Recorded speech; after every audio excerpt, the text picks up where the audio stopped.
Despite the metal detector's silence and the scanner's unlit display, Officer Paul, for the fifth time in just 40 minutes, sharply snapped his latex gloves, his thick, accusing finger now fixed on the woman in the cashmere coat. "Step out of line, immediately." The bustling O'Hare terminal fell into an unnerving hush. Jordan Banks, a woman who commanded a multi-billion-dollar portfolio, neither screamed nor wept. Instead, a chilling, formidable smile graced her lips, a smile typically reserved for the brink of a hostile corporate takeover or an impending arrest. Unbeknownst to Officer Paul, he wasn't merely harassing a CEO, he was provoking a federal asset, whose hidden badge lay deep within her carry-on. His current shift, and indeed his entire life as he understood it, was poised to unravel. Above the TSA checkpoint, the digital clock starkly displayed 11:15 p.m. Beyond O'Hare International Airport's frosted glass, a furious wind shrieked, lashing snow against the tarmac in a tempest mirroring the pandemonium within Terminal 3. It was New Year's Eve, and a palpable desperation hung in the air. Everyone yearned to be anywhere but there. Jordan Banks felt that same urgent pull. At 38, she moved with an innate, precise grace, a composure forged in the crucible of Chicago's South Side and honed in the cutthroat boardrooms of Silicon Valley. Her attire consisted of a charcoal wool trench coat, layered over a cream silk blouse, dark denim, and ankle boots whose price tag surpassed that of many individuals' inaugural vehicles. Her sole luggage, a sleek matte black Rimowa carry-on, bore the subtle marks of a year's incessant journeys. More than a mere CIO, she was the visionary founder of Aegis Dynamics, a cybersecurity firm with direct contracts to the Department of Defense. Yet tonight, she was simply a Group 1 passenger, striving to reach her DC home to celebrate the new year with her husband, David, and their twin daughters. "Boarding pass and ID," the agent at the podium mumbled, his gaze fixed downwards. Jordan presented her passport and phone. The screen before him illuminated her privileged status, PreCheck, global entry, clear. The agent scanned the documents, then paused, his eyes finally rising to meet hers. His gaze lingered, first on her long, intricately micro-braided hair, meticulously gathered into a low, professional bun. Then his attention shifted to her expensive boots, before returning, once more, to the passport. "Jordan Banks," he drawled, elongating her name. "Are you traveling unaccompanied?" "Yes," Jordan replied, her voice a model of smooth, clipped composure. "Is there an issue?" "No problem," he mumbled, unceremoniously pushing the documents back across the counter. "Lane 4. Jordan retrieved her belongings and proceeded to the designated lane. The PreCheck lane, after all, was meant to be the expedited path, the one where shoes remained on and laptops stayed securely in bags. It was intended as a haven for the exhausted voyager. She set her bag onto the conveyor belt, then passed through the metal detector. Silence. As she emerged, reaching for her bag, a voice, sharp and piercing, sliced through the terminal's low, ambient hum. "Mom?" Jordan turned. Beside the conveyor belt stood a TSA officer, his name tag identifying him as Paul. He was a heavy-set man, his buzz cut struggling in a losing battle against a receding hairline. And his eyes seeming to actively seek out a justification for anger. "Is that your bag?" Paul inquired, his finger jabbing towards the matte black Rimowa. "It is," Jordan confirmed. Paul declared, his voice unnecessarily loud, "I need to run it again. There's an anomaly." Without awaiting her consent, he seized the handle, forcefully shoving the carry-on backward through the X-ray machine with aggressive intent. Jordan drew a slow, deliberate breath. "Fine," she conceded internally. "The holiday season has arrived. Security personnel are operating at maximum vigilance. Just let the situation unfold." Ms. Davies stood in tense anticipation. Her luggage reappeared on the conveyor belt for an unexpected second inspection. Officer Miller fixated on the monitor for an extended, unsettling minute. He narrowed his eyes, tapped the display, then shifted his gaze to Ms. Davies. A faint, unsettling smirk played at the edge of his lips. "Luggage inspection," Officer Miller declared. He roughly pulled the luggage onto the cold, stainless steel examination table. "Step right over here, madam," he commanded. "Keep your hands visible," Officer Miller ordered. "Is there an issue, officer?" Ms. Davies inquired. Ms. Davies questioned, taking a step nearer. Her gaze darted to her wristwatch. It was precisely 11:28 p.m. Her departure gate would begin boarding in merely 20 minutes. "We shall discover," Officer Miller stated. He unzipped the bag. It wasn't merely an inspection. It was an invasion. He extracted her meticulously folded silk blouses, letting them fall carelessly onto the grimy metal surface. He then unzipped her toiletry kit, pressing the costly moisturizer tubes to assess their texture. He retrieved her laptop, a specialized military specification device, rotating it in his soiled hands. "This is quite a substantial computer," Officer Miller observed. "What is your profession?" Officer Miller probed. "I manage a technology firm." Ms. Davies responded, her composure visibly fraying. "A consultant," Officer Miller scoffed. "A consultant, indeed? That's the standard line," he muttered. He then retrieved a pair of athletic footwear from the very bottom of the luggage. "These appear quite used. Do you engage in running?" "Yes," Ms. Davies affirmed. He then let the shoes fall directly onto her silk blouse. "All right, reassemble your belongings. You're cleared." He made no gesture to assist her in repacking. Officer Miller simply strode off, casually cleaning his hands on his trousers. Ms. Davies' jaw tightened. She hastily refolded her garments, acutely aware of the other travelers' gazes piercing her from behind. She swiftly zipped her bag, seized the handle, and headed towards her departure gate. She had advanced barely 10 feet. "Madam," the individual in the gray overcoat, "halt." It was Officer Miller once more. He now stood beside the full-body scanner, gesturing for her to return. "Me?" Ms. Davies uttered in disbelief. Jordan's finger trembled as she indicated herself, a wave of utter disbelief consuming her. "Indeed. You." "A random selection," Paul stated flatly. "You are required to proceed through the full-body scanner." "I possess PreCheck status," Jordan countered, her voice deepening with frustration. "I've already passed through the metal detector. My bag has just been thoroughly inspected." "It's merely a randomizer, darling," Paul purred, encroaching upon her personal bubble. "The system generates a number. You happen to be that number. Unless, of course, you have no desire to board your flight today." Jordan's gaze locked onto his. She caught the unsettling glint in his stare. This was no mere algorithmic choice. This was a blatant display of dominance. With a heavy sigh, she pivoted and retraced her steps toward the security screening area. The subsequent inspection proved more arduous than the initial one. Given Jordan had already successfully navigated the checkpoint, she was compelled, in essence, to depart and then re-enter the sterile zone. This action inevitably created a significant bottleneck, eliciting a collective chorus of exasperated groans from the queue of passengers. Stretching behind her, "My apologies," Jordan whispered to a young mother wrestling with a cumbersome stroller. "He summoned me back," she muttered. Jordan then entered the millimeter wave scanner, that transparent cylindrical chamber where one must raise their arms, in a posture of complete submission. With a soft whir, the apparatus rotated. "Exit the scanner." Paul's voice cut through the air. A sharp command. Jordan emerged, alert detected on the groin and hair regions, Paul declared loudly, addressing the entire waiting area. Jordan became utterly rigid. "Pardon me," she stammered. "The device has indicated anomalies in your groin and hair," Paul reiterated, his voice imbued with the unmistakable cadence of a staged dramatic presentation. His gaze shifted to his colleague, a younger woman, Officer Jenkins, whose discomfort was palpable.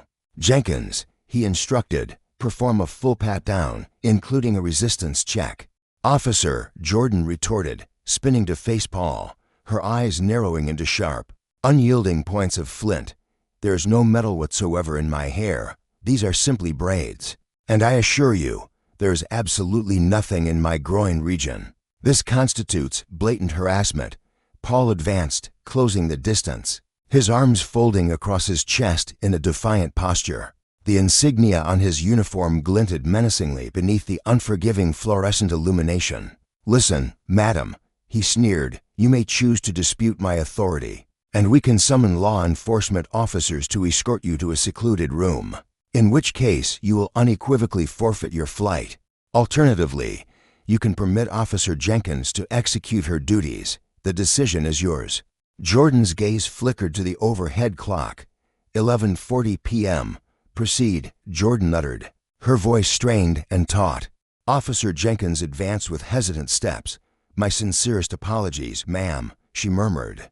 Jenkins whispered, pulling on a fresh pair of gloves with a sharp snap. "I am required to employ the backs of my hands for any sensitive regions."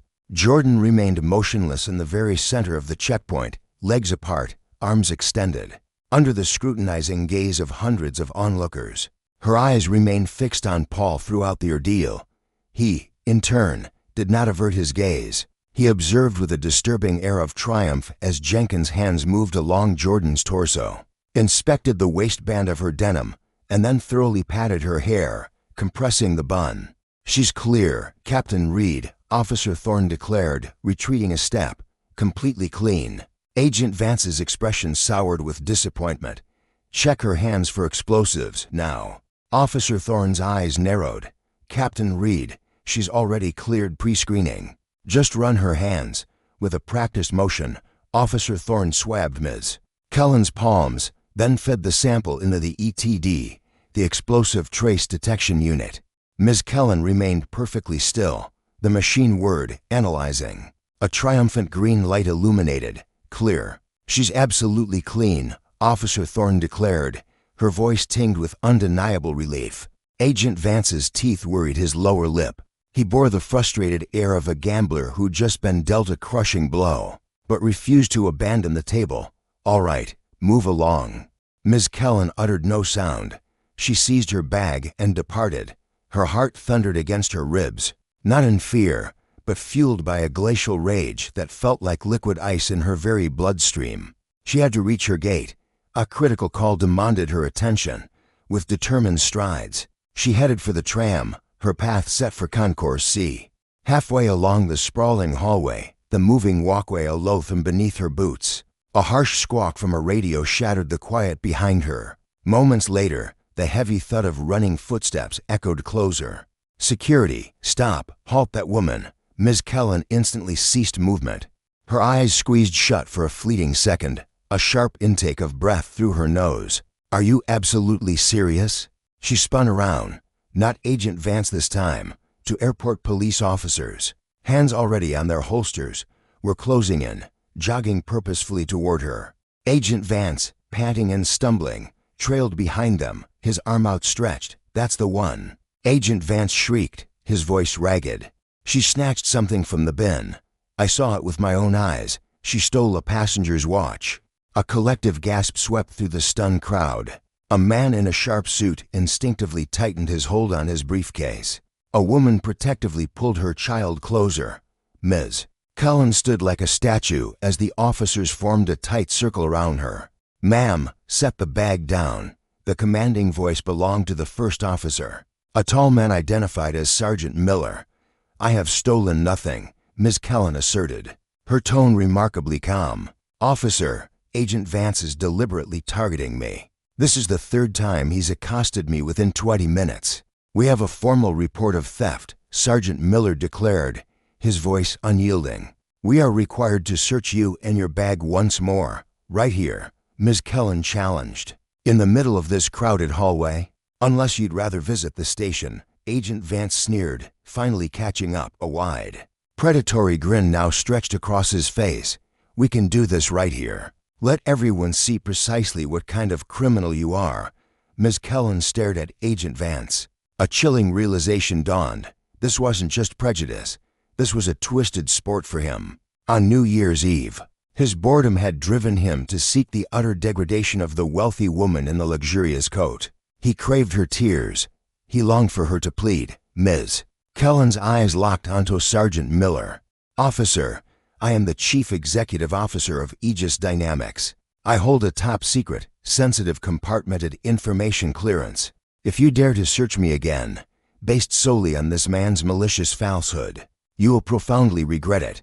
Agent Vance erupted into a loud, mocking bark of laughter. "Oh, and I suppose I'm the King of England." "Open the bag, sweetheart," Sergeant Miller faltered. his gaze fixed on Ms. Kellen's unwavering composure. Ms. Vance exuded an aura of command, far from that of a common thief. Yet, Supervisor Miller, the security chief on duty, held the immediate power. "Unzip the luggage, madam," Officer Davis instructed. Ms. Vance, with a heavy sigh, lowered herself to the terminal's grimy floor. For the third time, she reluctantly opened her expensive suitcase. Supervisor Miller advanced, his boot striking the bag's side, sending it tumbling with a jarring thud. "Oops, my mistake," he mumbled sarcastically. "Her personal effects, including intimate apparel, crucial documents, and toiletries, scattered across the grimy airport flooring." A smattering of laughter rippled through the onlookers, while most averted their gaze in discomfort.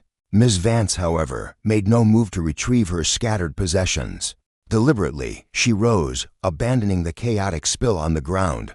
Her hand then moved, with chilling precision, to the inner pocket of her trench coat.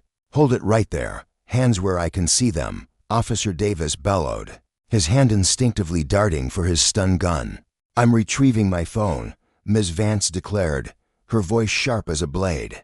"I'm contacting my legal counsel, and immediately after, the director of the Federal Bureau of Investigation." Supervisor Miller scoffed, rolling his eyes. "Spare me the theatrics. You won't be making any calls until that watch is located." He dropped to his knees, aggressively rummaging through her strewn items. Discarding them with utter contempt, he seized a leather folder, shaking its contents. He grabbed her toiletry kit, appending its contents onto the floor. "Nothing in here," Supervisor Miller grumbled, growing visibly frustrated. He rose, his face flushed with anger. "Search her pockets. She's likely concealed it in her jacket." Officer Davis turned to Ms. Vance. "Madam, I require you to completely empty your pockets." Ms. Vance met his gaze, her single word echoing in the sudden, profound silence. "No, pardon me?" Officer Davis stammered, disbelief etched on his face. Supervisor Miller interjected, his voice laced with menace. "You do not refuse our authority." "I said no," Ms. Vance reiterated, her resolve unwavering. "I have endured 3 searches. I have been subjected to invasive pat-downs. I have been swabbed. I have been falsely accused of a serious crime. I am finished." Supervisor Miller's complexion deepened to a furious shade of violet. "Enough. Restrain her," he barked, listing the charges: obstructing a federal security procedure, disrupting public order. Officer Davis moved to retrieve his handcuffs. "Madam, face away from me." Ms. Vance remained motionless, her gaze sweeping past them, desperately searching the length of the corridor. She needed an escape. She needed an observer. Then, her eyes locked onto a figure emerging from the exclusive Sky Lounge, a coffee cup in hand. It was Deputy Director Thorne, not the famous performer, but the actual Deputy Director of Homeland Security for the Midwest region, a man with whom she had collaborated on a top-secret data breach just 2 months prior in Washington, D.C. "Thorne," Ms. Vance's voice cut through the terminal's din, sharp and commanding. The suited man froze, then slowly turned. He peered through his spectacles, his eyes widening in sudden recognition. "Vance." Director Thorne began striding towards them, his pace quickening. "Jordan Banks. What precisely is unfolding here?" Paul whirled around. "Step aside, sir. This is police jurisdiction. This woman is a criminal." Director Thorne completely disregarded Paul. He approached Agent Miller directly. "Why is Jordan Banks, the lead of the Department of Defense's main cyber defense contractor, facing the threat of arrest?" Paul's eyes flickered, his self-assurance wavering momentarily. "She purloined a timepiece." "I witnessed it. Did you as well?" Director Thorne inquired, his gaze fixed on Jordan. Jordan declared, her tone chillingly composed. "This particular officer has detained me on 3 separate occasions. He subjected me to harassment, scattered my possessions across the ground, and now he's leveling accusations of larceny against me, simply because I refuse to endure further degradation at his hands." Director Thorne surveyed the disarray on the ground, then shifted his gaze to Paul. "Officer," Director Thorne stated, extracting a wallet from his coat and snapping it open. A gleaming silver insignia, bearing the emblem of the Department of Homeland Security, glinted under the illumination. "I am Deputy Director Thorne. Kindly identify your commanding officer." Paul's complexion drained of color, his arrogant smirk dissolving instantly. Manager Holloway is currently on a recess. Summon him," Director Thorne commanded sharply. "Immediately." Paul fumbled desperately for his radio, yet the confrontation was far from concluded, especially for Jordan. "Director Thorne," she uttered quietly, "I'm not merely seeking his superior. I demand his credentials." Director Thorne observed her. He perceived the fierce resolve blazing within her gaze. He had witnessed that same intensity during high-stakes discussions at the Pentagon. "Jordan," he remarked, "you have an imminent departure. That is no longer the case." She countered. She bent to retrieve her leather portfolio from the ground. "I am not departing," she declared, her gaze piercing Paul directly. While he faltered into his radio, she vowed, "Not until he faces termination and apprehension." She then unfastened the portfolio and extracted a compact, black leather identification case of her own. She snapped it open. Adjacent to her driver's permit rested a golden emblem, Federal Bureau of Investigation Special Consultant. She elevated it, ensuring Paul had an unobstructed view. "You desired to conduct a search upon my person, Officer Paul." She murmured, "You have discovered my true identity." A profound, oppressive stillness enveloped the corridor of Terminal 3, rendering the air thick and stifling. It was a stillness akin to the aftermath of a gunshot, yet in this instance, it succeeded the sudden gleam of gold, leather, and enamel. Officer Paul fixated on the insignia. His mind, conditioned for hostility and rudimentary, binary directives such as halt, proceed, inspect, secure, proved incapable of processing the visual data. He fluttered his thick eyelashes, his eyes blinking with frantic speed. He scrutinized the insignia, then Jordan's countenance, before his gaze snapped back to the emblem. "That's a fabrication," Paul exclaimed impulsively, his voice fracturing, utterly devoid of the resonant baritone he had employed to intimidate travelers. Throughout the evening, "Did you acquire that online, from an auction site? I recognize this individual." Officer Thorne's thick hand shot out, a predatory claw, snatching at the wallet. "Hand it over. Carrying counterfeit federal identification is a grave felony." "Lay a hand on me again," Jordan hissed, her voice a razor-thin whisper. Yet it struck with the finality of a judge's gavel. "And you'll face charges of assaulting a federal agent, piled high with the civil rights violations you've already amassed." Officer Thorne, the airport security officer, had been reaching for Jordan's arm, but the instant his eyes caught the letters FBI and Special Consultant, his rigorous training seized control. He couldn't discern its legitimacy, but the chilling risk of error was undeniable. He snapped back, a sudden retreat, his hand hovering, a tremor of indecision, over his taser. Officer Thorne's voice, now laced with a new caution, warned, "Back off, we need to verify." "Verify what?" "She's a thief," Officer Thorne roared, spittle erupting from his lips. A cold dread was seizing him. He felt Director Vance, the Deputy Director of DHS, his gaze a searing brand, burning through the fabric of his cheap uniform. He saw the glowing screens of 50 strangers' phones, held aloft like torches, capturing his public unraveling. He had to be right. If he wasn't, he was utterly ruined. She stole a Rolex. I watched her palm it from the security bin while I was inspecting the laptop. It's in her bra. I stake my career on it. Director Vance stepped into the tense circle.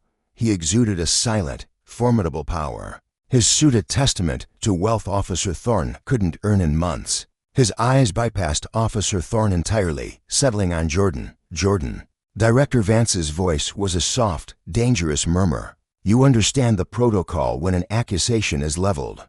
"I know," Jordan interjected, her voice sharp. Her eyes remained riveted on Officer Thorne. She was committing him to memory, not just his features, but the beads of sweat on his upper lip, the telltale tremor in his left hand, the unnerving dilation of his pupils. She was dissecting him, a living piece of malware, searching for the critical exploit. "He wants to search me again. That's the core of this. It's not about a watch. It's about raw power. He didn't get the reaction he craved when he violated my personal space. So now he wants to strip me bare.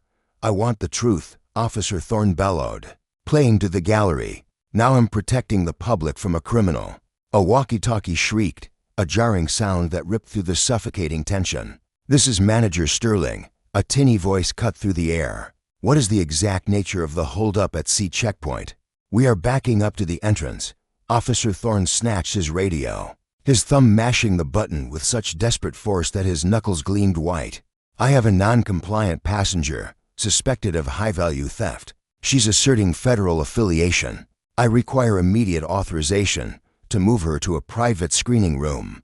A pregnant silence hung on the radio. Then the command, "Bring her to room 4B." "I'm on my way down." Officer Thorne's lips curled into a triumphant smirk. It was an instinct, a primal muscle memory of impending victory. He fixed his gaze on Jordan. "Room 4B soundproof, no cameras. We will find that watch." Jordan slowly, deliberately, bent to gather her belongings. There was no hint of urgency in her movements. She retrieved her silk blouse, a slow, deliberate shake dispelling unseen dust. She picked up her laptop. Each item was placed into the remore case with an almost ritualistic care. Director Vance instinctively moved to offer assistance.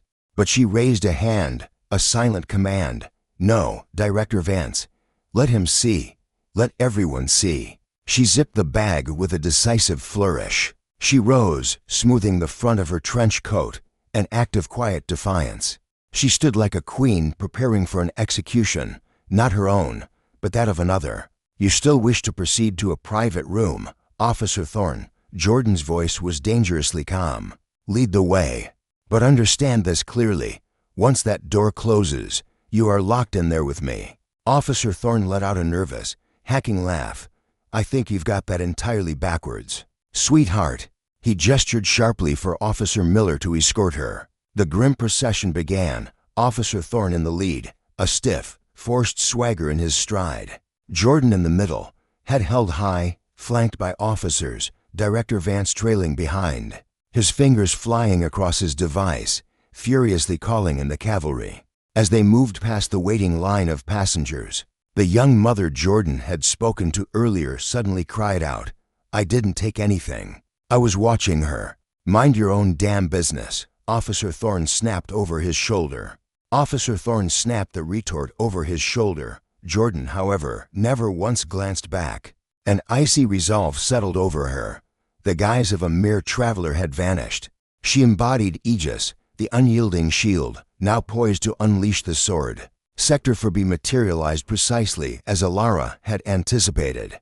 It was a claustrophobic chamber, devoid of windows, painted a soul-crushing institutional beige. The atmosphere reeked of stale coffee, chemical floor wax, and an undeniable current of dread.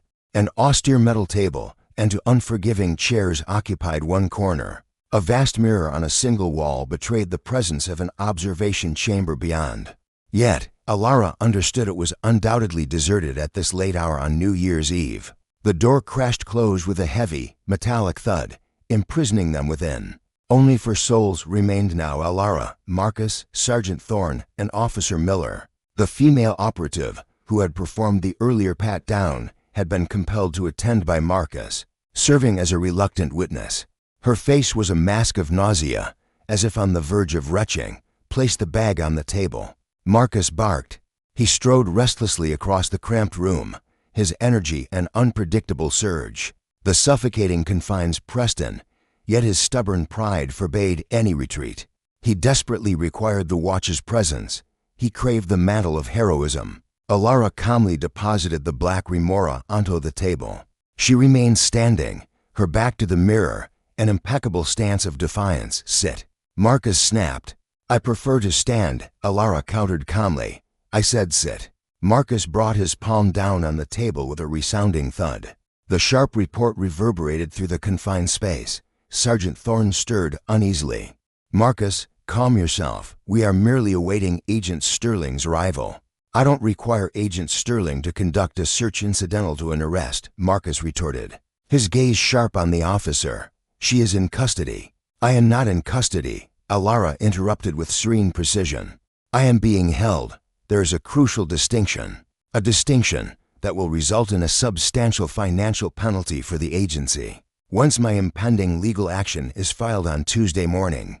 Marcus loomed over her, invading her personal space. His proximity allowed her to detect the pungent scent of onions from his lunch. You believe yourself clever? Do you imagine that your prestigious position and insignia of dubious authority make you superior to me? I witness individuals like you daily, striding through here as if entitled to dominion, disregarding cues, displaying disdain for the working man. I was in line, Alara stated firmly. I adhered to every regulation. You are the one violating them. Time will tell, Marcus retorted, addressing Officer Miller. Miller, initiate a full-body search immediately. Officer Miller's gaze widened in alarm. Ace, no, we are prohibited. Not without a warrant or an unambiguous citing of illicit goods. Such is the established protocol. I have probable cause, Marcus roared. I observed the discernible protrusion beneath her garment. She is transporting illicit merchandise.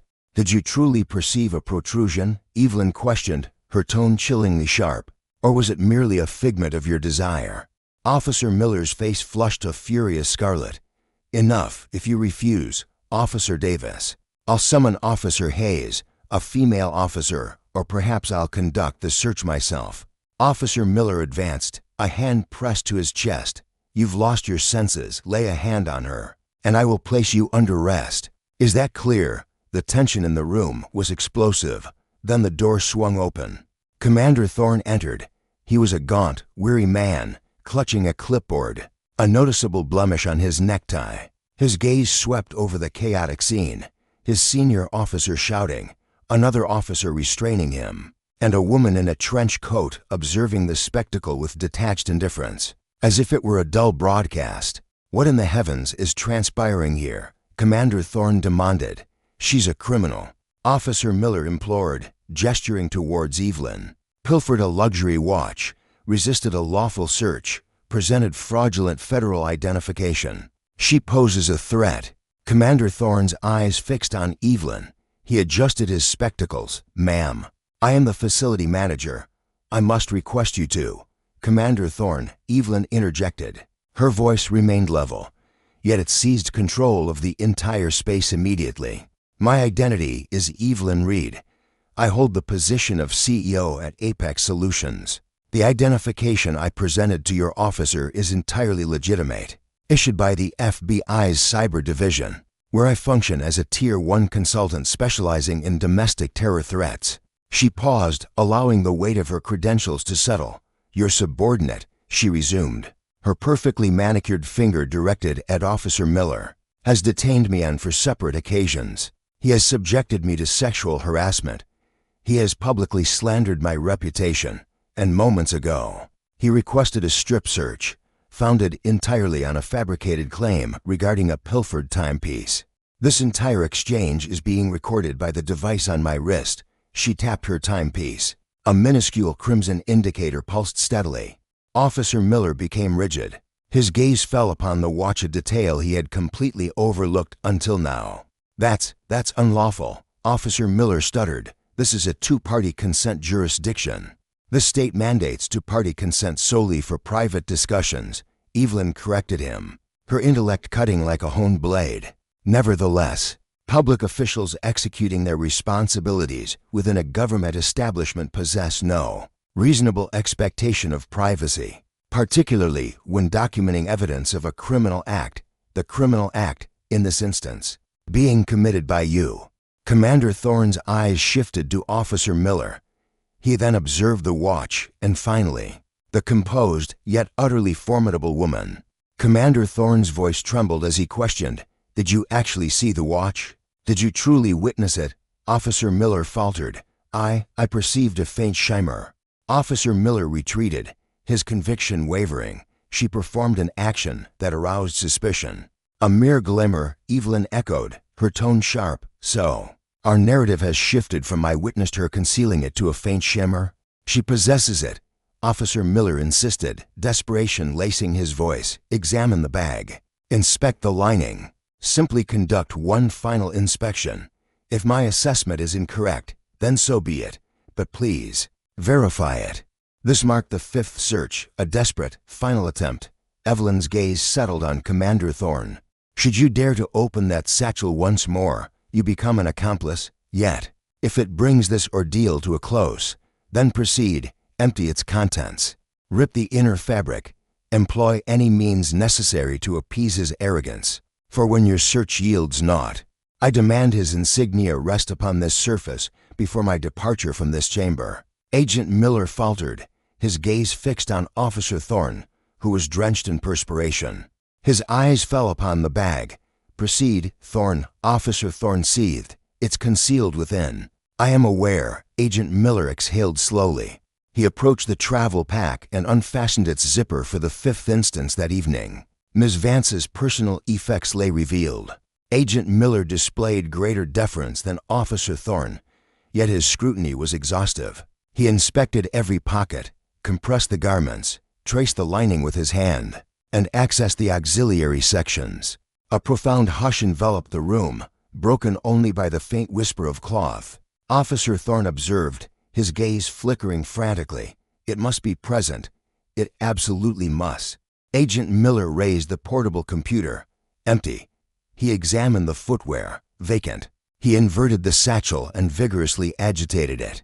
A solitary speck of fiber descended to the ground. Agent Miller returned the bag to the tabletop. He met Officer Thorne's gaze. The quietude extended for a full 10 seconds, oppressive and condemning. "There's absolutely nothing within, Thorne," Agent Miller stated softly. Officer Thorne's jaw worked, opening and closing. She must have ingested it. Or she passed it to the individual, the Homeland Security operative. "They are collaborating." Detective Hayes let out a frustrated moan, massaging his temples. "Thorne, silence yourself. Just be quiet." Ms. Vance advanced. Her expression was not one of victory, but of deadly intent. "Is our business concluded?" she inquired. Agent Miller stammered. "We, indeed." "Yes, ma'am. My sincerest apologies. You are at liberty to depart." "I am not departing," Ms. Vance declared. Her hand delved into her overcoat pocket. She made 3 deliberate taps upon a screen. "I have just transmitted an urgent signal to the Federal Bureau of Investigation's Chicago field office. Deputy Director Sterling is currently outside with airport security personnel, as you will observe. Officer Thorne, you have not merely accosted a traveler. You have obstructed a federal operative amidst a code orange holiday security alert." She advanced a single, deliberate step towards Officer Thorne. He recoiled, colliding with the barrier. "You expressed a desire to comprehend my profession?" She murmured, "I pursue those who prey. I locate individuals who exploit their authority in shadowed confines, and I expose them to the harsh glare of truth. Did you presume my presence was a mere arbitrary choice? No, this very night, you were the arbitrary selection, and you have utterly faltered." A sharp, authoritative rap echoed at the entrance. The door swung inward. Director Sterling stood poised, yet he was not solitary. Behind him stood 2 figures in somber suits, equipped with earpieces. Alongside a uniformed Chicago Police Department captain, Ms. Vance, Director Sterling announced, "We are prepared." Ms. Vance pivoted to Officer Thorne. "Officer Thorne, I surmise your tour of duty has concluded."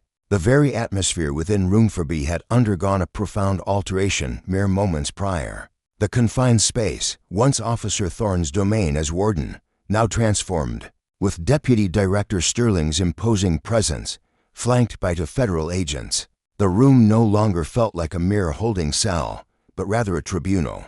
Officer Thorne, undeniably, was the accused. Director Sterling, a man of his stature and authority, spoke with a quiet intensity, never needing to raise his voice. He deliberately shut the door, isolating them from the terminal's prying gazes, then advanced towards the stark metal table. His eyes swept over the scattered contents of Specialist Kell's bag, then settled on Thorne, whose earlier defiance was visibly dissolving. "Agent Miller, Agent Hayes," Director Sterling commanded, acknowledging the 2 suited figures. "Seal this entrance. No one exits, no one enters, and that includes any union representatives, not at this juncture." "Hold on, just a second," Thorne blurted, his voice cracking with alarm. "You can't simply confine us like this. I possess rights. I am a federal employee." "You are a federal employee," Specialist Cale calmly interjected. She remained perfectly still. A sentinel, her gaze unwavering as it followed Thorne's slightest movement. Currently, you are a person of significant interest in an ongoing counterintelligence inquiry. Thorne emitted a choked, disbelieving chuckle. Counterintelligence? Have you lost your mind? I was merely searching for a timepiece. A Casio or a Rolex, nothing more. You jeopardized a Tier 1 asset, Director Sterling stated, his voice deepening to a menacing rumble. He deliberately drew out a chair, settled into it, and unfastened his suit jacket. Are you aware of the critical contents on that laptop you so carelessly handled, Mr. Thorne? Thorne's eyes fell upon the sleek, matte black device on the table. It's just a laptop, a standard computer. That particular computer, Specialist Kale explained, her voice hushed yet resonating throughout the space, holds the cryptographic keys vital for the U.S. Navy's Pacific Fleet navigation systems. I am personally couriering it to D.C. for a secure, hardline update. It is air-gapped for a very specific purpose, and you. She paused, a slight tilt of her head. You removed it, inverted it, contaminated its biometric scanner with your residue, and then held me for 45 crucial minutes, leaving both myself and this sensitive equipment vulnerable to potential compromise in a public area. Thorne's complexion turned ashen. The color vanished from his face with such speed that he appeared lifeless, like a figure carved from wax.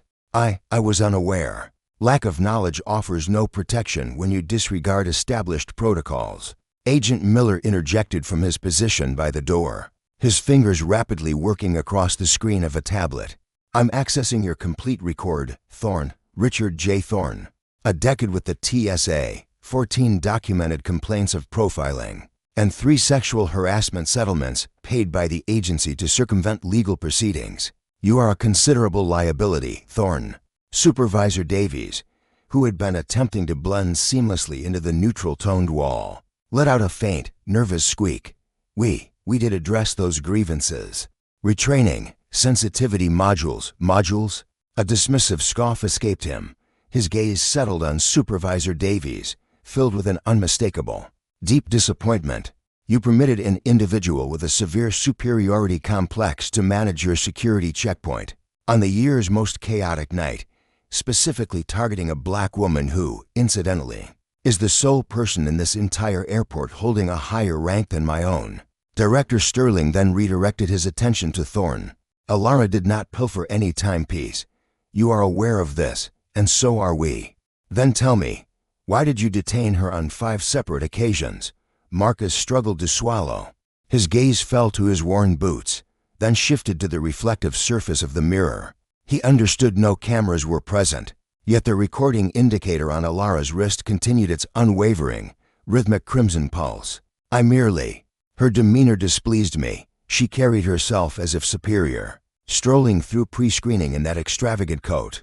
Her gaze dismissed me as insignificant. Is that why you chose to inflict punishment? Alara declared, taking a step nearer. You wielded the power of the United States government to quell your personal feelings of inadequacy. You robbed me of my self-respect, all because you felt diminished. I was simply performing my duties. Marcus retorted with a last surge of defiance. I possess the authority to exercise judgment when I perceive anything questionable. You observed nothing, Alara interrupted sharply. You merely saw a woman you desired to crush. That constitutes an infringement of Title 18, Section 242 of the U.S. Code, the denial of rights under the guise of legal authority. This is a federal offense, Marcus, carrying a penalty of incarceration. The chilling word prison lingered ominously. Marcus turned to Sergeant Miller. Sergeant, are you truly going to permit them to address me in such a manner? We are allies, aren't we? Sergeant Miller, who had stood in quiet observation by the doorway, slowly swayed his head from side to side. He detached his communication device from his waist. No, Marcus, we are not. My duty is to uphold the law. You have just violated it. Sergeant Miller then faced the Chicago PD captain, who had arrived alongside Agent Davies. Captain, do you wish to assume jurisdiction, or does the Federal Bureau of Investigation claim him? We will take custody for the present, stated FBI Agent Sterling. Obstructing a federal agent falls within our domain. However, the allegation of theft, that requires resolution. A theft occurred, Marcus exclaimed. desperately grasping at the sole remaining fragment of vindication. He was gone. I witnessed it. The passenger, a towering figure in a crimson scarf, declared his timepiece had vanished. She stood right there. "Let's uncover the truth," Alex stated firmly. Her hands snatched her phone. "Ben, connect to the airport's security network immediately. Retrieve the surveillance feed from checkpoint 3, lane 4. The critical window, 23:25 to 23:40. Ben gave a curt nod, his fingers flying across his device, projecting the video stream onto the smart monitor dominating the interrogation room wall. The display sputtered to life, revealing a stark, monochrome tableau of the checkpoint's frantic energy. A heavy silence enveloped them as they watched. There, on screen, was Alex, placing her bag onto the conveyor. Then Mark, forcefully pushing it back, and there, the alleged watch theft unfolding.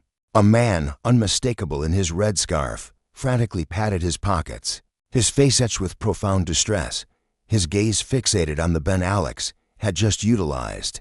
His eyes followed Alex's retreating form. Mark jabbed a finger at the monitor. "See? He's desperately searching for it." She took it. "Keep watching." Alex's voice cut through the tension. The man in the crimson scarf frantically scanned his surroundings. He retrieved his own coat from the bin, shaking it vigorously. Empty. A wave of sheer panic washed over his features. Suddenly, a young security agent, not Mark, approached. He carefully lifted the unassuming gray plastic bin. And there, clinging to the bin's underside, perhaps by a stray piece of gum or static cling, gleamed a golden watch. The man snatched it, a joyous laugh escaping him as he vigorously shook the young agent's hand. He fastened the timepiece to his wrist and calmly proceeded towards his gate. A profound, chilling silence descended upon the room. Mark stared, utterly dumbfounded, his jaw slack, the footage replayed. The watch had never been pilfered. It was never truly lost. A simple misunderstanding, resolved in a mere 30 seconds. "He found it," Mark barely breathed. "Yes," Alex retorted. "He found it 20 minutes ago. Precisely while you were manhandling me down the corridor. While you were scattering my personal effects on the ground. While you were aggressively demanding a strip search." Alex leaned in, her voice a low, dangerous whisper to Mark. "You never cared about that watch. Mark Vance, you didn't even bother to verify if it had been recovered. You simply craved a pretext." Ben rose, meticulously buttoning his jacket. "Agent Vance," Ben commanded, "inform him of his rights." Mark's knees buckled. He collapsed into the chair, the metal groaning ominously beneath his sudden weight. "No," Mark whimpered, desperation in his voice. "Please, it's New Year's Eve. My children. I'm scheduled to be off at midnight." "You are off," Alex stated, retrieving her bag with a chilling finality. The apprehension of Officer Mark Vance would not occur within the hushed confines of Room 4B. Alex Banks ensured it. "He publicly shamed me," Alex confided to Ben as they readied to depart. "He paraded me through the terminal as if I were a common criminal. I demand he receive the exact same treatment." Commander Thorne's gaze met hers, discerning both the weariness and the unwavering resolve in her eyes. He gave a firm nod.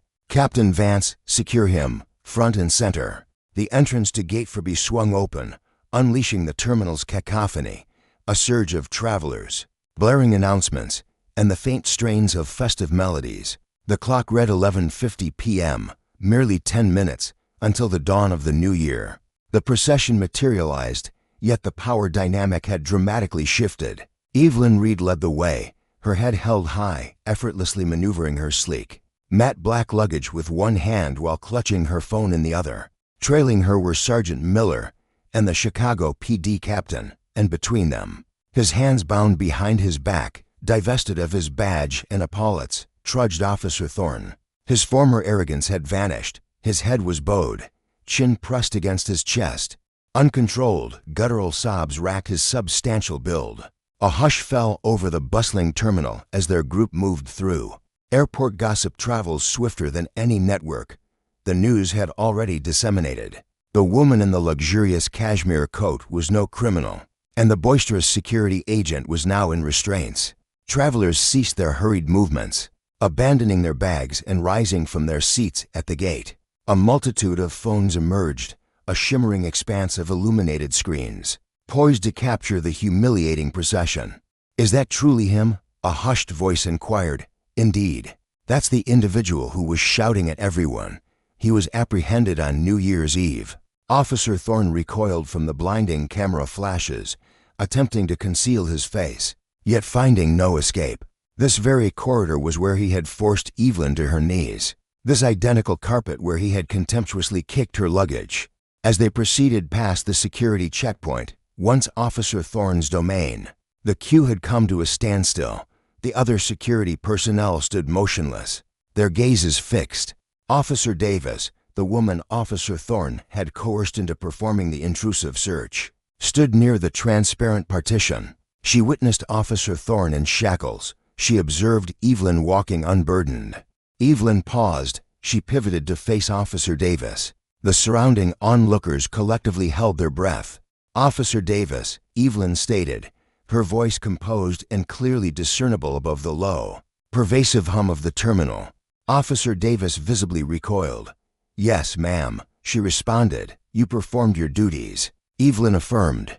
"You were placed in a difficult predicament by an unfit superior, yet you adhered to regulations to the best of your ability. Document your account truthfully." Officer Davis nodded, her eyes brimming with unshed tears. "I will. I apologize, ma'am." "Do not apologize," Evelyn instructed. "Strive to be superior to him." She indicated Officer Thorne with a gesture. Their journey resumed. They arrived at the egress of the secure zone, where the airport's police precinct was situated. Commander Thorne halted. He turned towards Evelyn. "We must escort him for official processing." Commander Thorne explained. "This will entail an extensive night of administrative tasks. Would you prefer to accompany us to the precinct to provide your formal statement immediately, or would you rather postpone it until morning?" Alara's gaze fell upon Victor. He appeared utterly shattered. A man who had once projected an imposing presence now seemed to shrivel, reverting to his insignificant true self. "I'll be there by dawn," Alara declared. "My flight awaits, and I have every confidence the carrier is delaying its departure specifically for me." "Indeed they are," Marcus affirmed, a slight smile playing on his lips. "Gate K-12. Only 7 minutes remain until the New Year's ball descends." Alara cast a final, piercing glance at Victor. "Happy New Year, Officer Thorne," she uttered, her voice devoid of warmth. Without pausing for any reply, she pivoted sharply and strode purposefully towards the waiting tram. The rhythmic tap of her heels echoed a relentless beat across the polished terrazzo. Victor stood transfixed, observing her departure. He witnessed the woman he had attempted to crush simply walk away, utterly unscathed. As he was being guided towards a stark holding cell, reeking of disinfectant and bitter remorse, Alara ascended the escalator. The public address system sputtered to life, its voice cutting through the din. "Attention, travelers, the final countdown to the new year has commenced. 10, 9. A wave of jubilation swept through the terminal. Embraces were exchanged, and the celebratory pop of champagne corks resonated from the various bars. 8, 7. Alara emerged at the escalator's summit, though utterly drained, her body throbbing from the immense strain. A profound sense of lightness enveloped her. 6, 5. Her eyes fixed on the gate, the attendant gestured urgently for her to proceed. The jet bridge stood ready, a gaping maw. 4, 3. She presented her boarding pass to the attendant. "Ms. Vance," the agent inquired, her gaze fixed on the display. "We've been informed of the situation. The pilot specifically requested we delay departure. You've been upgraded to first class." Alara's lips curved into a genuine, radiant smile this time. 2, 1. "Happy New Year," the entire terminal roared in a unified chorus. "Happy New Year," Alara murmured softly to herself. She proceeded down the jet bridge, leaving the cacophony, the pandemonium, and Officer Thorne Victor in her wake. Yet, as her foot touched the plane's threshold, a profound certainty settled within her. This narrative was far from its conclusion. Retribution had been delivered, but its far-reaching consequences were only just starting to unfold. The inaugural sunrise of the new year offered Alara Vance not the throbbing ache of a hangover, but the sweet taste of vindication. She reclined on the terrace of her Georgetown, D.C. residence, a steaming mug of coffee cradled in her hands. The Potomac River meandered serenely in the distance, a stark, tranquil counterpoint to the frenetic, neon-drenched pandemonium of O'Hare mere hours earlier. Her husband, Ethan. He occupied the seat opposite her, his gaze fixed on his iPad, a look of utter astonishment etched upon his face. "Alara," he began, lifting his eyes. "Have you checked the internet today?" "I haven't," she responded, taking a slow sip. "I desired a peaceful morning with the girls before the inevitable tempest arrived." "The storm isn't merely approaching," Ethan stated, rotating the screen to face her. "It has already escalated into a full-blown hurricane, and you, my dear, are at its very epicenter." A viral video, originally from TikTok, had exploded across Twitter, Instagram, and every major news outlet. It captured her striding confidently through the terminal, head held high, as Officer Thorne was led away in handcuffs, his shoulders shaking with sobs. The accompanying caption declared, "Airport enforcer picked the wrong fight. Federal agent obliterates his career in 4K." The video had amassed an astonishing 42 million views. Jordan observed the footage, seeing her own image, serene, collected, resolute. Yet, what truly mattered were the comments she devoured. A deluge of stories flooded in from countless strangers, all victims of overzealous officials abusing their power. Individuals who had felt diminished and powerless against the system now rallied behind her. They hailed it as the walk of justice, however. The profound satisfaction didn't stem from the likes or the shares. It was the phone call that arrived an hour later. It was Director Vance. "Happy New Year, Jordan." His voice, though weary, resonated cheerfully through the speakerphone. "Vance, did you manage to get any rest?" "Just a few hours. I spent the majority of the night at the precinct, finalizing the extensive paperwork for your acquaintance, Mr. Thorne, and the airport security agency terminated his employment, effective 0800 this very morning." Vance documented egregious misconduct, flagrant violations of federal screening protocols, and behavior utterly unbecoming of an officer. He forfeits his pension. He forfeits his benefits. Given that the district attorney aims to make a stark example of these security charade bullies, they are pursuing charges for false imprisonment and submitting a fraudulent police report. Jordan gave a slow, deliberate nod. "And the theft accusation has, of course, been dismissed. But here's the truly astonishing part." Vance chuckled. "During the extensive investigation into his past behavior, triggered by your brief visit to Room 4B, a disturbing pattern emerged. It was revealed that Thorne routinely confiscated items he claimed were prohibited, but were, in fact, perfectly permissible. Luxury colognes, valuable electronics, stacks of cash. He was operating a clandestine online store right out of his own garage." Jordan's eyebrow arched in surprise. "So he wasn't merely a bully, he was a full-blown criminal." "Precisely. The Federal Bureau of Investigation is currently executing a raid on his residence." "You didn't merely terminate his employment, Jordan. You dismantled an entire illicit fencing operation."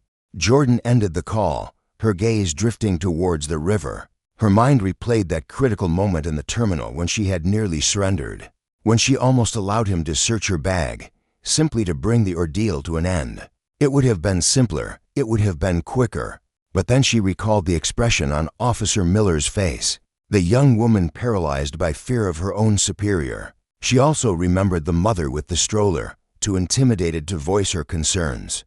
Just 3 days subsequent, Alara initiated a civil action against the Transportation Security Administration and Officer Thorne himself. The resolution was remarkably rapid. The authorities were desperate to manage public perception. To make the public relations nightmare vanish, they presented a staggering $3 million. Alara accepted the offer, yet she retained not a single penny for herself. The very next week, she stood defiantly on the courthouse steps, amidst a flurry of flashing cameras, to declare the establishment of the Travelers' Rights Defense Fund. This non-profit organization was dedicated to offering legal advocacy for travelers subjected to profiling, harassment, or unjust detention within American airports. "Unchecked authority without accountability breeds tyranny," Alara declared to the assembled press, her voice resonating with unwavering clarity. Officer Thorne mistakenly believed he embodied the law. He failed to grasp that the law exists to serve the populace, not to inflate the ego of the individual behind the badge. Returning to O'Hare, a palpable shift had occurred in the atmosphere of Terminal 3. The agents now exhibited greater courtesy, and the incessant shouting had ceased entirely. Whenever a traveler in an elegant coat passed through the metal detector, the newly appointed supervisors would momentarily hold their breath, pondering if, perhaps, this could be another Alara Banks. Meanwhile, Officer Thorne awaited his trial, his entire existence shattered by the very arrogance he once wielded. He had subjected Alara to searches 5 separate times, desperately seeking any leverage to use against her. Ultimately, he uncovered precisely what he sought, the unvarnished truth, and it utterly devastated him. This narrative serves as a potent testament that intimidation frequently conceals profound insecurity. Officer Thorne was convinced his uniform bestowed upon him the authority to demean others, yet he committed the grave error of making a superficial judgment. Alara Banks didn't merely advocate for herself. She championed the cause of every individual ever subjected to bullying by someone wielding insignificant authority. Her triumph resided not solely in the symbolic badge she bore, but in the unwavering composure she maintained throughout. It unequivocally demonstrates that by remaining composed, asserting your rights, and steadfastly refusing to yield, the truth will inevitably surface. And occasionally, cosmic justice retaliates with the full might of federal intervention. Should you have found satisfaction in this tale of justice delivered with chilling precision, kindly press that like button. Your engagement assists in disseminating this narrative to a wider audience. Have you ever encountered an official abusing their authority or a discourteous employee who overstepped their bounds? I am eager to hear your personal account. Leave a comment beneath and share how you navigated the situation. Furthermore, ensure you subscribe and activate the notification bell so you never overlook a new narrative. We appreciate your viewership, and please remain vigilant and secure.